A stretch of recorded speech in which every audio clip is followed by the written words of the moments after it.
scientific experiment dating back to the 1950s had been uncovered in a Melbourne laboratory. Australia's Radiation Safety Authority has confirmed that the bodies of thousands of Australian children and adults were used in scientific nuclear tests without consent. The experiments lasted more than 20 years and involved reducing the bones of dead children to ash. In the largest survey of its type carried out anywhere, the bones of the dead had been analysed for one of the most poisonous substances on Earth, strontium-90, a byproduct of nuclear weapons testing which can find its way into human bone through the milk of cows. The discovery of the bone samples raises more questions than it answers. Did radioactivity contaminate the milk supply? If so, who knew it was happening? And what effect did it have on the population? Some of the answers lie in the story of maverick Australian scientist Hedley Marston. In the mid-1950s, Marston risked his career when he discovered that the most powerful forces in the British Commonwealth were lying to the Australian public.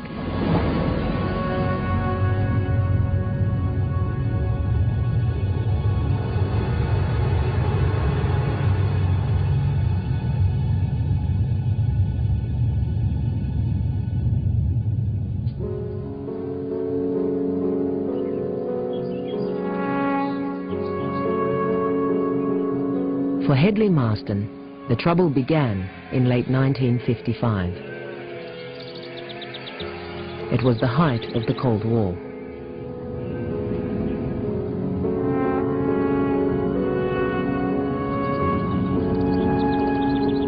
Unknown to Marston, Australia's federal security agency, ASIO, had begun investigating his background. Why, it asked, had a communist newspaper published flattering articles about him? Was he a communist sympathizer? Those interviewed ridiculed the suggestion. Hedley Marston was a British patriot and the most celebrated biochemist in the country. I met Hedley as a child. He had this enormous charm, but as a child I always thought it was a bit sus. And the more I've learnt since, the more I've learnt that the charm was only a weapon to achieve his ends. For more than 20 years, Marston had run the Division of Animal Nutrition for Australia's foremost scientific organisation, the CSIRO. Throughout his career, he was feted by industrialists, artists, and the cream of society. His fame came as a result of a major scientific breakthrough. On a large tract of coastal land in South Australia, sheep and cattle were wasting away and dying on what appeared to be good pasture. The discovery of a lack of cobalt and copper in the soil saved hundreds of farmers from ruin and helped turn similar regions around the world into fertile grazing land. Marston's staff had made the discovery that he bathed in the glory. He was honoured as a Fellow of the Royal Society of London and championed as a hero by Australian farmers. He ruled with an iron hand. He ruled by fear. He certainly saw nothing wrong in the least with appropriating all his junior officers' results, because he was the head of the division and they were just junior officers. And he regarded himself as being like the conductor of an orchestra.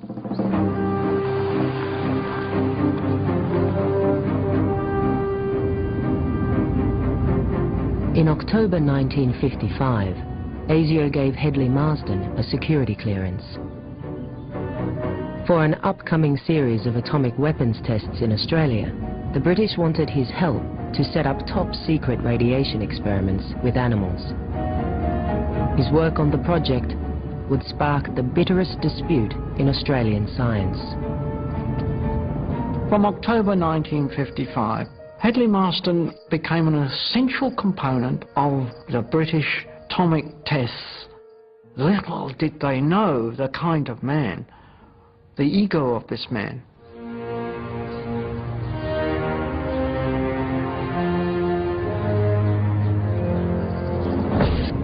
A letter to Fred White, Chief Executive Officer, CSIRO, personal and confidential. Dear Fred, it isn't necessary to thank me for my readiness to cooperate with the British in their atomic project. I'm uncooperative only with humbug.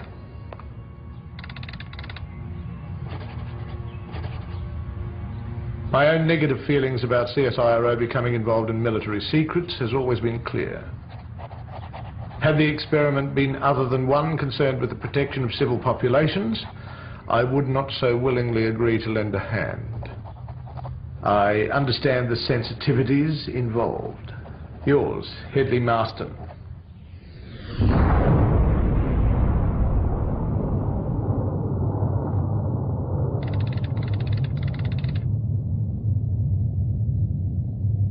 Britain had already exploded 3 atomic devices in Australia. But no effort had been made to measure the impact of radioactive fallout on the continent. With a new round of tests due in 1956, the British asked Marston to supply animals and scientists to study the biological effects of fallout within a few hundred kilometres of the test site. With CSIRO's expertise with ruminants, the decision was made to use sheep and goats. Well, the animals were to be fed pasture, which was laid out in the anticipated line of fallout. And the pasture was collected and fed to the sheep. And then the animals were autopsied, and each organ was assessed for the presence of the various fallout products. The aim of the experiments was based on the fact that 3 or so major atomic bombs would obliterate Britain.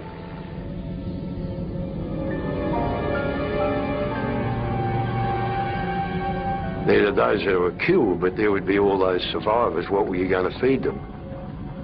And the first question there was whether the fallout would be so dangerous that the requirement would be to shoot all the grazing animals, because the fission products that came out of the bomb would find their way into animals, and they would find their way even into food.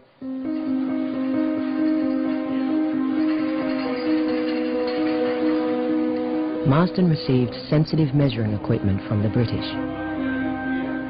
But he soon realized their experiments were poorly conceived and would certainly fail.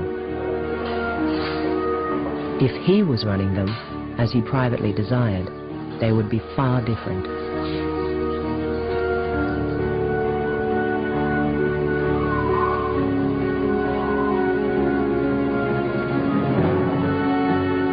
Hedley Marston decided this was the perfect opportunity to show his British counterparts how meaningful research should be carried out.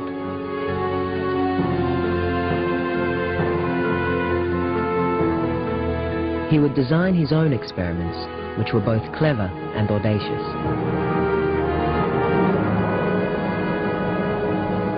He would study the radioactivity that fell to Earth, not merely over a few hundred kilometers from the test site, but over the entire continent. He comes to see that there's a chance for him to gain even greater power and prestige by doing an experiment Australia-wide.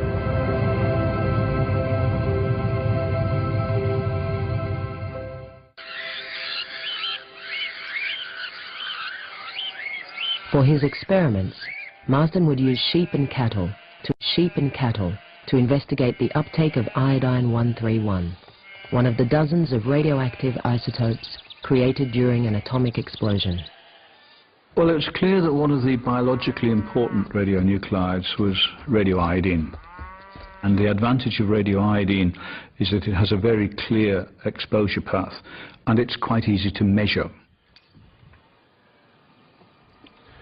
If it gets onto grass or pasture and it's eaten by the sheep, some of it will pass straight through, but a lot of it will go to the thyroid gland and concentrate there. And of course the thyroid gland is in the throat, and it's quite easy to excise the thyroid gland, take it out of the sheep and send it back to the laboratory for careful monitoring. Hedley didn't tell the owners of the sheep and cattle the use to which they were going to be put. And that was going to be important for the British and Australian governments, that we kept this as quiet as possible.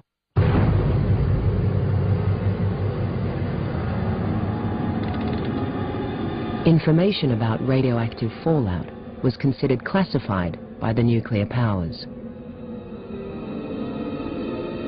The first the public heard of the dangers came in 1954, when an American hydrogen bomb test in the South Pacific yielded 3 times more destructive power than expected.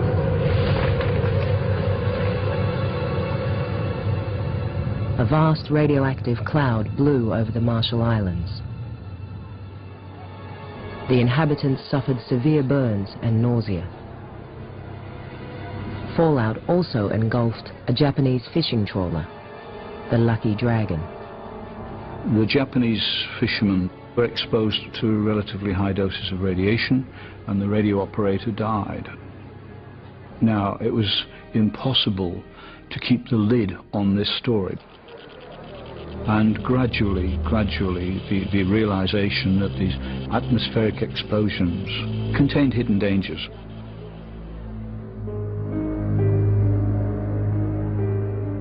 To alleviate growing public concern over fallout, Prime Minister Robert Menzies created an Atomic Weapons Test Safety Committee, manned by some of the nation's leading physicists and a meteorologist.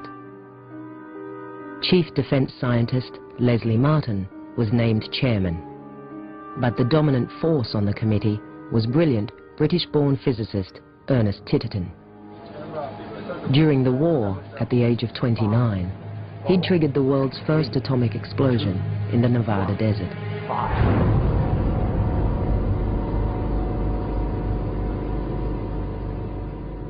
In the early 1950s, Hedley Marston's close friend, Mark Oliphant, invited Titterton to establish a school of physics at the new Australian National University in Canberra.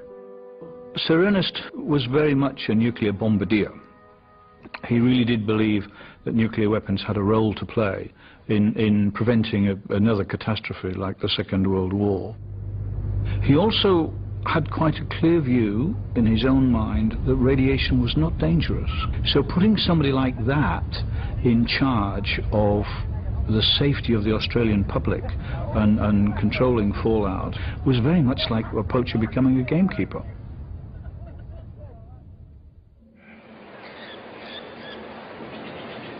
The Safety Committee's role was to ensure weather conditions were suitable for firing at all future tests. It would also independently monitor radioactive fallout at 34 locations across the country. The Safety Committee let Hedley know that they were also measuring I-131 around the country as well as he was, and they had a different kind of system. They had this sticky paper, and that collected, settled dust.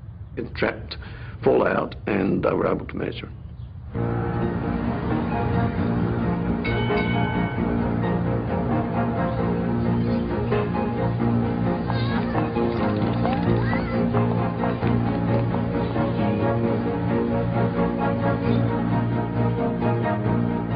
After months of preparation, Marston was ready for the most secret and politically sensitive project in the history of CSIRO.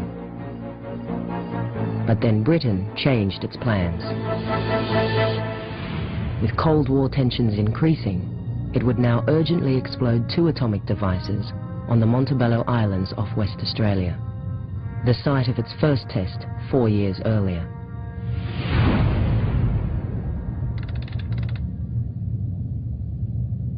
Two explosions at the Montebello Islands during '56 were used by Hedley to check his procedure to check the equipment and to check that he was ready for the Maralinga show, as he liked to call it. I carefully had people send in a sample thyroid test just to make sure everything was going, and the thyroid arrived in suitable condition and so on. And lo and bloody behold, Monty Bello had come on.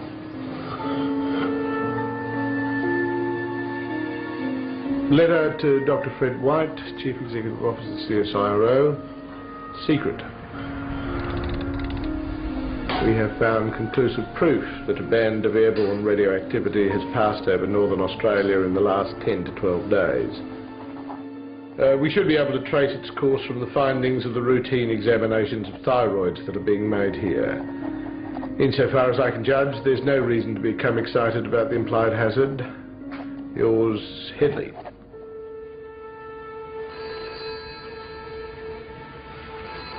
Weeks later, news came through that another atomic trial was imminent on the Montebello Islands. But Marston had suffered a heart attack. It could not have come at a worse time.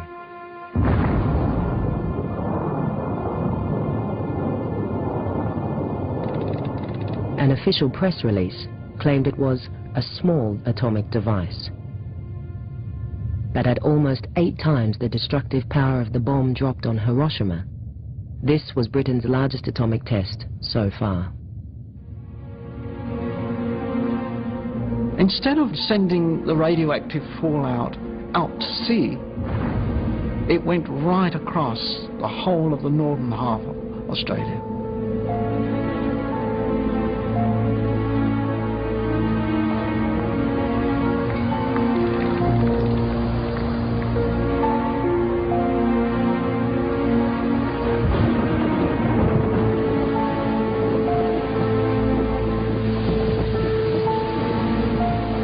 A few days later, a technician on the other side of the continent was calibrating a Geiger counter for the Australian Air Force.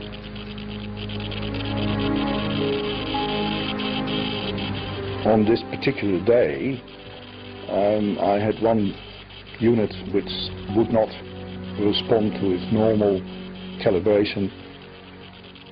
Its background was substantially higher than a normal background count, and I walked around with a thing in my hand, thinking, what can it be, where have I gone wrong?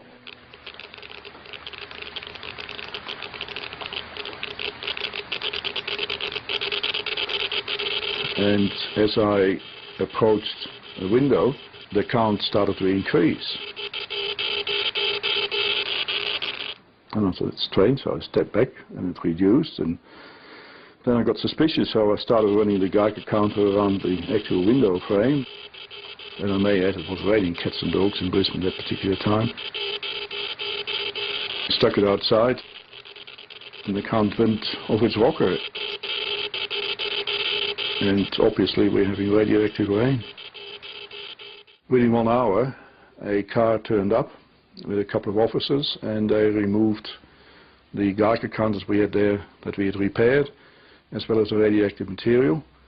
And the owner of the business informed me there that I had to not to mention to anyone or even talk about it, because that he was now under the Official Secrets Act.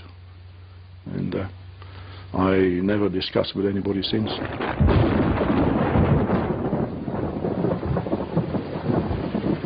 That day, radioactive rain fell throughout Queensland. As much as the government tried, it could not contain the story. For the government, it was an absolute disaster, because we have this prospector near Cloncurry boiling his billy as the story goes, and his billy as the story goes, and his Geiger counter goes berserk. This prospector raises the alarm. It's not subject to the Official Secrets Act, and it hits the national press. Now, the Minister of Supply, Howard Beale, has written in his autobiography, it could have lost him his job. So it was a massive problem for the government. Meanwhile, fresh animal thyroids were arriving at Marston's laboratory from across the nation. The thyroids were put into the radiation counter. The results were noted, and they were hot. I alone had the results, which were hot. The claims of atomic rain were true. Iodine levels in animal thyroids were up to 4,000 times higher than expected. The fallout area was enormous, ranging from Alice Springs in Central Australia to Rockhampton on the northeast coast of the continent. I rang Professor Martin, who was a member of the Australian Safety Committee. He doesn't want to know. It was awful. The data was sent to London, to the scientific mastermind of the tests, Sir William Penny. The telegram stated bluntly, there may be political danger. But according to the British, the radioactive iodine levels were well within safe levels, and there was no danger to the Australian population. Hedley had a heart attack and was in hospital during the time that these results were coming. His assistant came to me and pleaded with me not to tell him, which I didn't do. He came out of hospital and was absolutely furious that he hadn't been told. On his return to the laboratory, Marston secretly recorded a conversation with the Safety Committee chairman, Leslie Martin. He accused the committee and the British and Australian governments of lying to the population. Les, this is getting just beyond the damn joke. If things got away from you, we took in good faith there was no fallout on the continent. Well, it was official report coming from the minister. You must have the paper clippings from about that time, and there's no possible harm to befall anybody. It is the most disgusting thing I've ever seen, and that will make every scientist indignant, and I should imagine stir up the socialists. We just lack confidence in anybody now.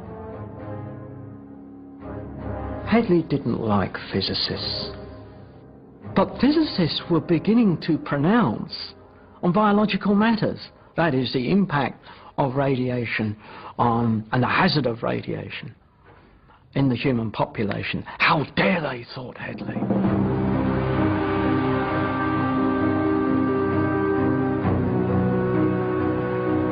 Marston's doctor ordered him to cut back on his workload, but he was determined to continue his experiments to see if the Safety Committee was looking after British or Australian interests.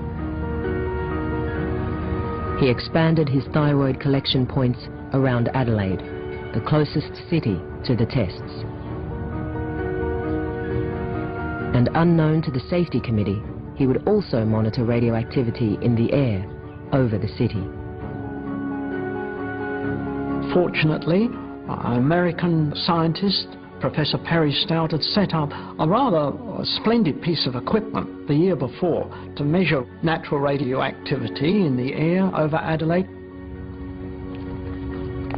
Perry invented this filtering device which would suck 20 or 30 litres of air through a filter pad which would sift out anything radioactive. They then simply measured that with a Geiger counter. And he did that up on the roof of the nutrition laboratory in Adelaide. And he plans to use that just in case the city was contaminated.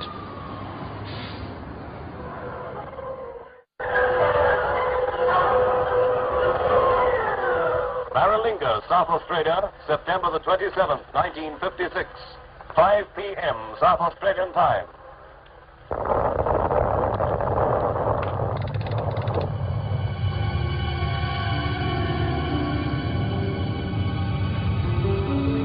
Letter to Mark Oliphant, private and confidential. Oh, my dear Mark, I'm more worried than I can convey about the expensive quasi-scientific pantomime that's being enacted at Maralinga under the cloak of secrecy. And even more so about the evasive lying that is being indulged in by public authorities about the hazard of fallout. I nearly blow a gasket every time I think of it. Apparently, Whitehall and Canberra consider that the people of northern Australia are expendable.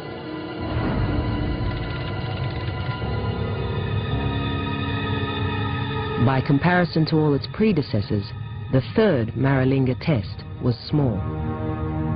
Politically, it was the most explosive. Minutes after detonation, the wind changed direction. Part of the radioactive cloud was blown in the direction of Adelaide. There was a lady here hanging the washing up, looking up in the air to the line and facing the west. And she said she noticed a very unusual reddish-brown cloud, huge, stretching for miles, and very high. And she thought, that's odd, it didn't look like clouds.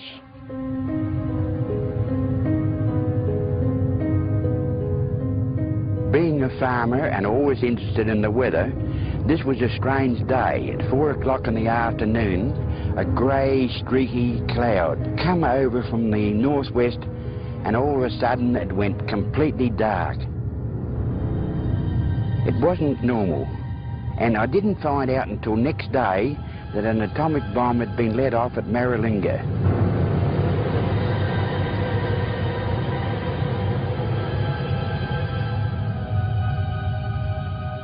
Hedley Marston got quite angry when he read the official pronouncement that skilled men working through the night had found no evidence of any radioactive material. My cynical view is that it must have been too dark for them to read their Geiger counters. In the days following the test, Marston took thyroids from sheep at 2 research stations close to Adelaide. He measured radioactive iodine levels up to 5,000 times higher than normal. The results from Perry Stout's air sampling were equally disturbing. Instead of having counts of around 20 per 100 seconds on a normal day as a result of natural background radiation, he received the day after the bomb test counts of 96,000.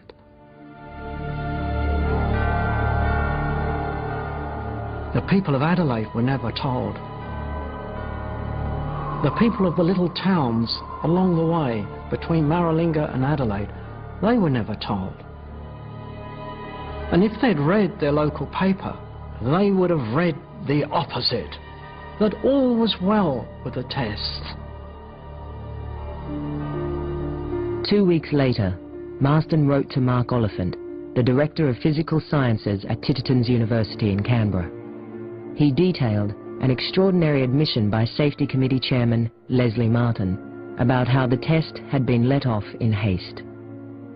Dear Mark, Les Martin became quite cock-a-hoop when I asked him if he had any record of fallout over Adelaide. He said, I can talk with complete authority, there's been no fallout over Adelaide, none whatsoever. When I showed him our observations, he collapsed and stated, no reports regarding the third bomb have been submitted to me. I'd left this baby to Titterton. It was a very small one. Later, he broke completely and said, the pressure was on. Please remember the pressure was on. I'll leave no stone unturned to ensure that the essence of the report is published. His reaction was to make it public, and extremely incensed that the physicists involved were just as determined not to have it made public.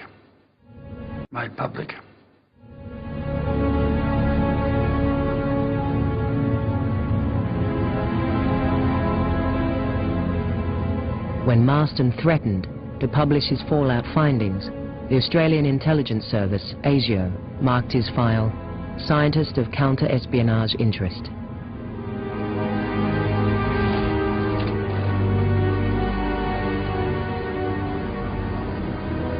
Marston was convinced he was being spied on, that his phone was being tapped and that his mail was being interfered with.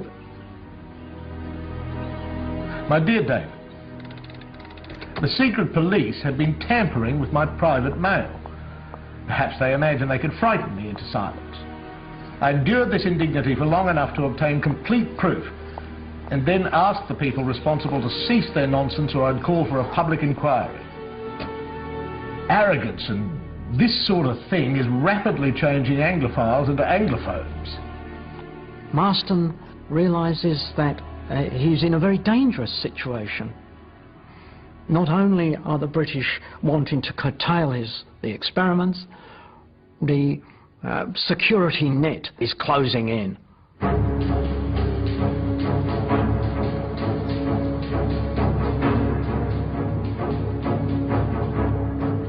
It had become the most politically charged dispute in Australian science. In his report, Marston accused the Safety Committee of lying to the Australian people about fallout. His findings of iodine 131 in sheep and cattle were proof that large areas of the Australian continent had been contaminated. This, he said, would result in increased cases of thyroid cancer in humans. But Marston went further. The presence of iodine 131 in animals, he said, meant that an even more dangerous radioactive isotope had contaminated the food chain, strontium-90. We have low levels of strontium-90 falling out of the atmosphere at that time and landing on the herbage, being eaten by the cow, accumulating like calcium does in the milk of cows, are then in this concentrated form, it's called biological magnification, going down the gullets children. When humans drink that milk, babies and children in particular, who are laying down bone very quickly, their bones are the places where the strontium and the calcium eventually wind up, and once it's there, it doesn't go away again. It stays there with its 29 years half-life. So in 29 years, half the activity is still there. In 58 years, a quarter of the activity is still there.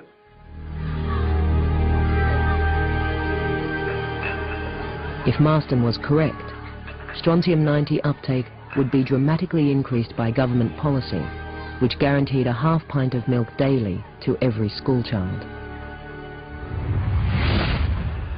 There is a very serious likelihood that internal radiation from strontium-90 may, after a latent period of some years, result in many painful deaths from cancer of the bone. Your unequivocal assurance that Marston was now on a collision course with the most powerful forces in the British Commonwealth.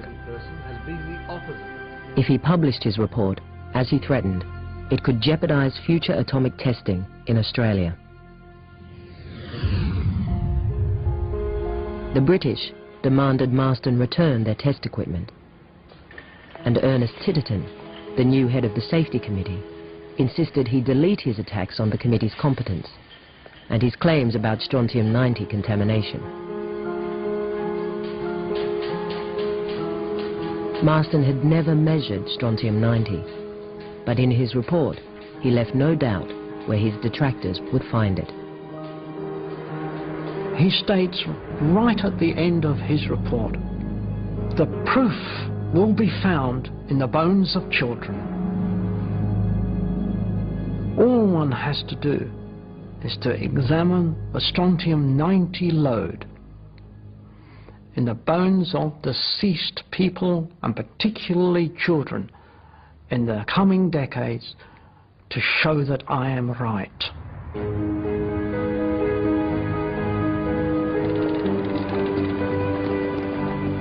During the late 50s, I was employed by the Department of Supply in Perth, and as part of my duties I was asked to attend a large public hospital and receive from the pathology department of that hospital a package which I was to on forward to the eastern states. On receiving this package, I identified bones as being those of young children. Thought to myself, bloody hell, what's going on here?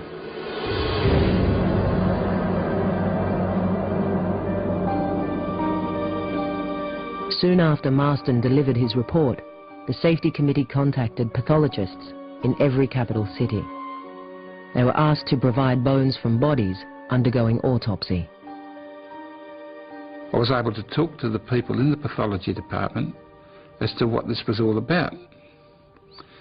And I was told that the bones were taken to the Eastern States, they were ashed and analysed for the presence of strontium-90. Throughout 1958, more than 400 bone samples were analysed. In all cases, the next of kin were never told. The Secretary of the Safety Committee wrote to all of the participating pathologists very early in the program a letter saying it may have occurred to you that the general public would not take kindly to the question of removal of bones for purposes of radioactive testing, and I therefore ask you to treat this matter as confidential. The bones of people of all ages were analysed, but the Safety Committee requested as many from babies and stillborns as possible. We know that in some cases whole femurs of babies were taken out. Perhaps little tiny bones, maybe only that big. In other cases it was skull samples, vertebrae, because they could easily be taken out from autopsy. In Titterton's first report to the government, Marston's suspicions had been realised. Strontium-90 was indeed widespread in the Australian population. Infants showed levels up to 5 times higher than adults. But the levels, Titterton claimed, were well below the safety threshold and would not cause damage to cells or result in cancer. The issue was that there was no real knowledge of whether there was a threshold value below which it was safe to get radioactivity. The Safety Committee assumed there was. Headley said there's no evidence for that, and you have no right to reassure the public that they are not in any danger. It was a question now dividing scientists around the globe. Was there a safe level of radioactive fallout? According to the best estimates of geneticists, all of whom agree, 15,000 children are sacrificed for every large bomb tested.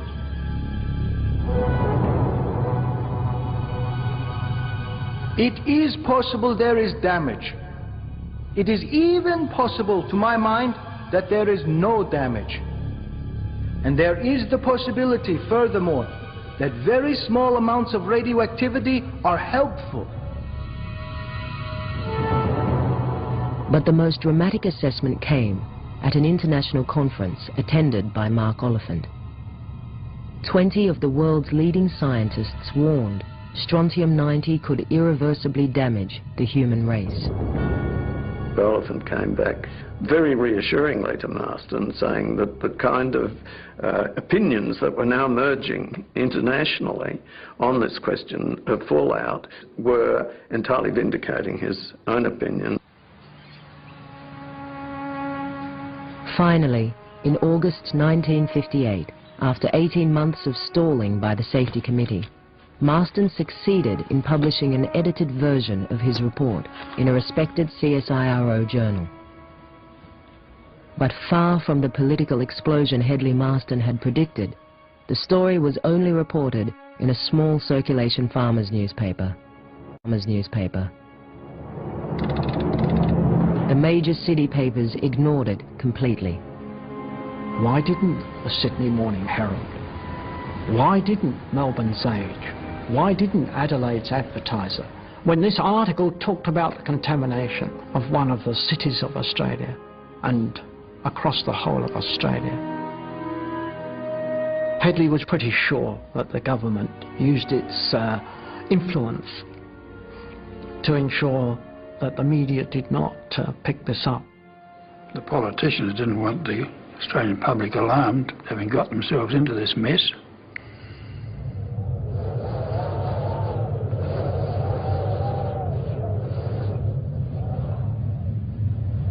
It Despite the weight of Marston's evidence, the public remained largely unaware that atomic testing had contaminated much of their country.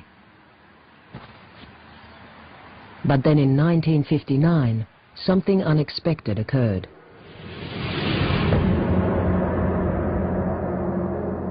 During the second year of the strontium-90 survey, radiation in the bones of children increased by 50%, even though Britain and the other nuclear powers had agreed to a freeze on atomic testing.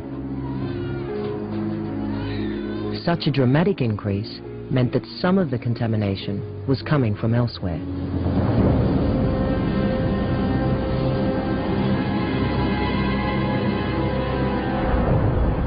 The only possible source was from past American and Russian hydrogen bomb explosions, which had sent strontium-90 into the stratosphere and was now slowly falling to Earth. Increased use of bigger and bigger devices by the Americans and the Russians meant that fallout was now becoming a global problem. So that everybody on Earth was getting a dose of radiation. And the consequences of this, if it had gone unchecked, would have been quite significant.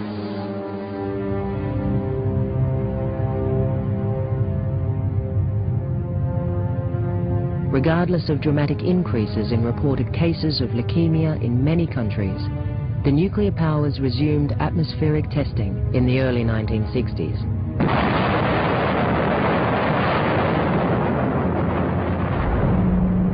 In 1962, the world rocked to about one nuclear explosion a week. And the levels of fallout were just going up dramatically. It really was getting to the stage where would it all end? A few years ago, scientists of the U.S. Department of Agriculture, working in cooperation with the Public Health Service and the Atomic Energy Commission, developed a laboratory method for removing radioactive strontium-90 from milk.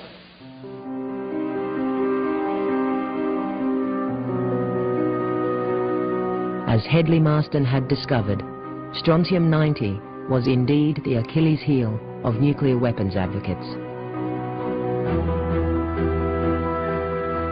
The loss of even one human life, or the malformation of even one baby, who may be born long after all of us have gone, should be of concern to us all.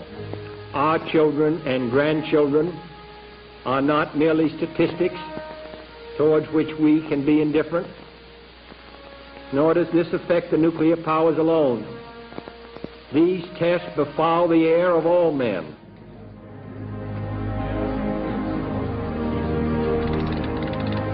Finally, in response to growing public concerns about fallout and evidence from around the world of rising strontium-90 levels in human bone, the atomic powers agreed to stop atmospheric testing. All future explosions would now be carried out underground. By now, as far as Hedley was concerned, it was too late and too little. I think he probably would have felt vindicated, but I think the wound was so deep at the time that it was a persistent scar as far as Hedley was concerned.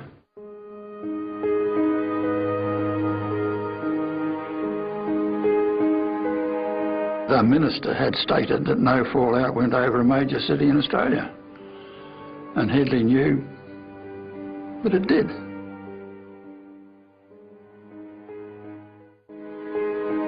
Hedley Marston monitored 6 of Britain's 12 atomic tests in Australia. 2 of the tests, he found, resulted in radioactive contamination of cities and grazing lands, raising the question of the long-term health consequences for people living in the fallout areas.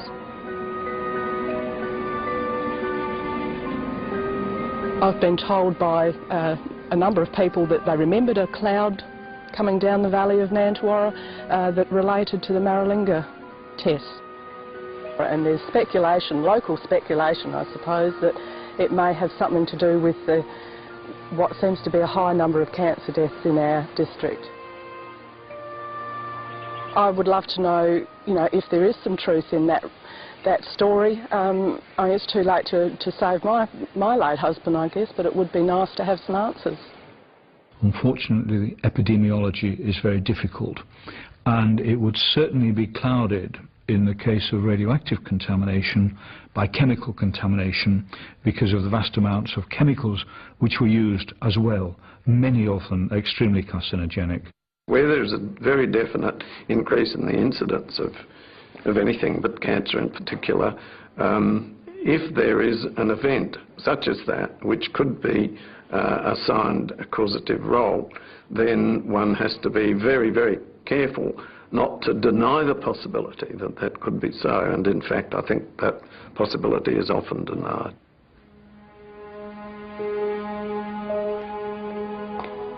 The true impact of atomic testing on the Australian population may never be known. But the evidence that contamination did occur lies within the remnants of the strontium-90 bone survey. The full extent of the program was astonishing. Over 2 decades, bones had been taken from more than 21,000 bodies, making it more than twice the size of a United Nations global survey. It was a very, very big business over 20 years, and just to think of all of those samples of ashed bone lying there in storage and being used was something of a shock. The enormity of the bone survey raises questions about the motives of the Safety Committee, in particular its driving force, Ernest Titterton. Did he have a real concern for the welfare of the population, or could there have been either a personal or political motive? This huge survey, perhaps 1,000 bones a year, I can't believe that there wasn't fear here in Titterton's heart, that he was extremely concerned to protect himself. One way perhaps of doing this was to go over the top in terms of proving his innocence, if you like, or proving Hedley wrong. It was possible through the cooperation of the hospitals and pathologists to actually sample human bones of individuals who had died. Was there any radioactivity in any of the human bones? Yes, there's radioactivity in you and in me as we sit here. You've got loads of radium in your bones, you've got loads of potassium in your soft tissues, and you've got, as everybody else on Earth has, small amounts of materials from nuclear weapons testing carried out by the Russians, the Americans, the British, the French, and the Chinese. But the levels are so small that they have absolutely zero effect on you. Titterton was right in the sense when he said it would not be a major radiation hazard for the Australian population. Where he was wrong is in saying that there was no hazard. It was not the sort of thing you would expect people of their standing to actually state. And so those sorts of assurances were being given for political, not IRO. Throughout his career, he was feted by industrialists, artists, and the cream of society. His fame came as a result of a major scientific breakthrough. On a large tract of coastal land in South Australia, sheep and cattle were wasting away and dying on what appeared to be good pasture. The discovery of a lack of cobalt and copper in the soil saved hundreds of farmers from ruin and helped turn similar regions around the world into fertile grazing land. Marston's staff had made the discovery that he bathed in the glory. He was honoured as a Fellow of the Royal Society of London and championed as a hero by Australian farmers. He ruled with an iron hand. He ruled by fear. He certainly saw nothing wrong in the least with appropriating all his junior officers' results, because he was the head of the division and they were just junior officers. And he regarded himself as being like the conductor of an orchestra.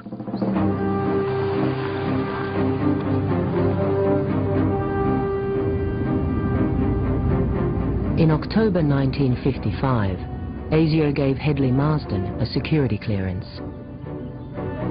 For an upcoming series of atomic weapons tests in Australia, the British wanted his help to set up top-secret radiation experiments.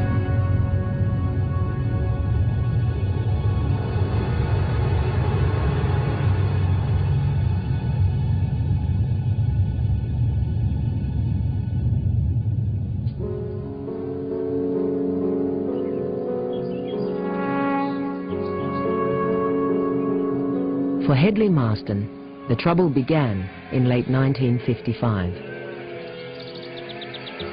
It was the height of the Cold War.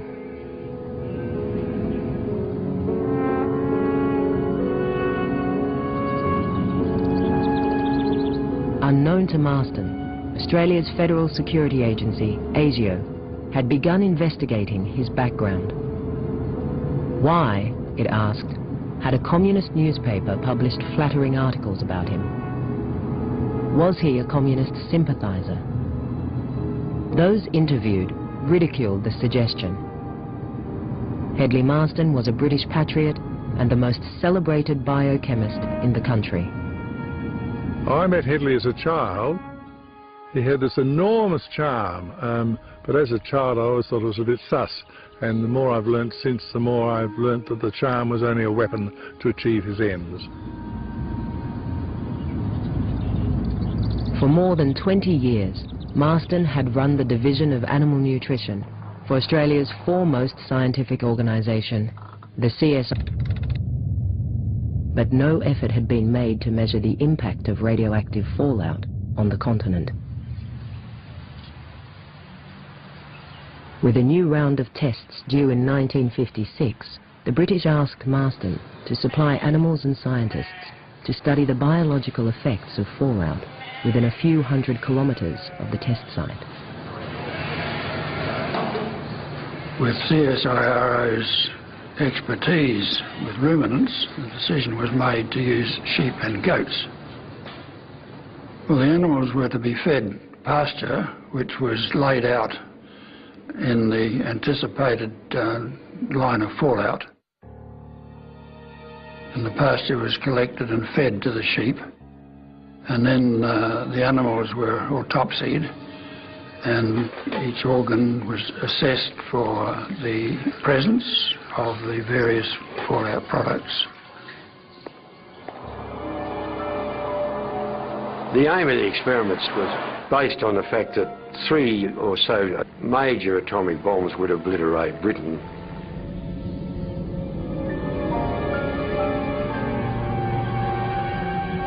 There are those who were killed, but there would be all those survivors. What were you going to feed them?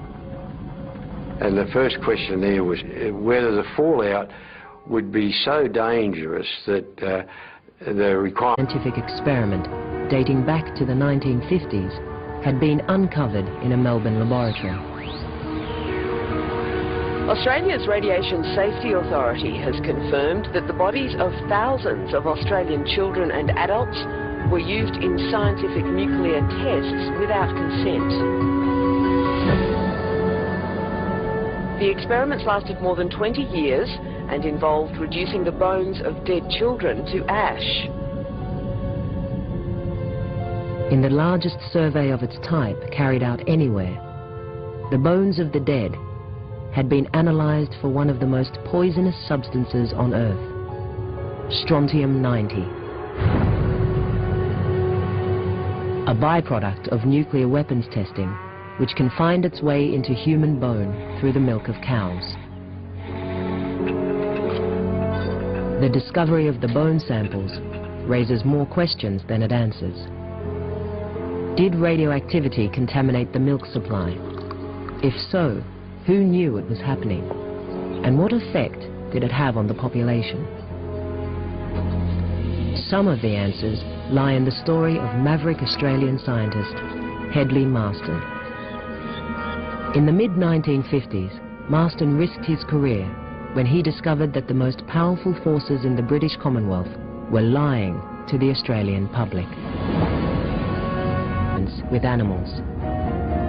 His work on the project would spark the bitterest dispute in Australian science. From October 1955, Hedley Marston became an essential component of the British atomic tests. Little did they know the kind of man, the ego of this man.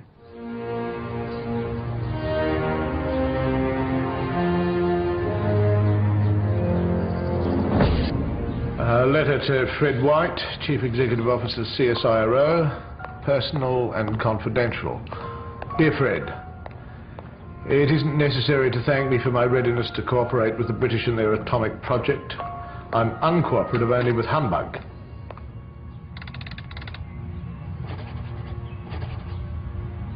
My own negative feelings about CSIRO becoming involved in military secrets has always been clear. Had the experiment been other than one concerned with the protection of civil populations, I would not so willingly agree to lend a hand. I understand the sensitivities involved. Yours, Hedley Marston.